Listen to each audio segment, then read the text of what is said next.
అద్దంలో ముఖం చూసుకుంటే మీ ముఖం కనిపిస్తుందా, మీకు చంద్రబాబు గారి ముఖం కనిపిస్తుందా?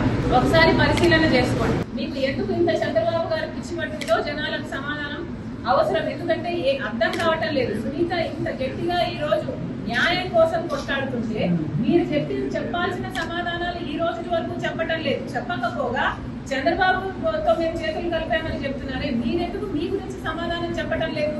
సాక్షి టీవీలో, సాక్షి ఛానల్లో హార్ట్ అటాక్ అని ఎందుకు రాశారు?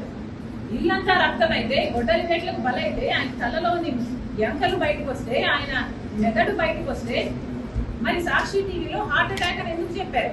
దానికి సమాధానం చెప్పండి. చంద్రబాబు గారు ముఖ్యమంత్రిగా ఉన్నప్పుడు సిబిఐ ఎంక్వైరీ అడిగిన మీరు వివేకానంద రెడ్డి గారి హత్య కేసులో ఆ తర్వాత సిబిఐ ఎంక్వైరీ ఎందుకు వద్దన్నారో దానికి సమాధానం చెప్పండి. అమాయకంగా నిలబడి చూస్తున్నాడు, ఆధారాలు తుడిపేస్తుంటే అని మేనమామ గారే చెప్తున్నారే.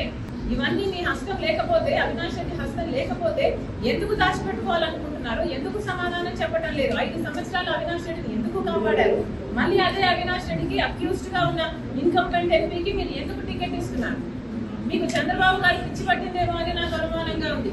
ఒకసారి అద్దం పంపిస్తున్నాను మీకు, దయచేసి అద్దంలో ముఖం చూసుకొని మీకు మీరు కనిపిస్తున్నారా లేక చంద్రబాబు గారు కనిపిస్తున్నారో ఒకసారి టెస్ట్ చేసుకోవాలి.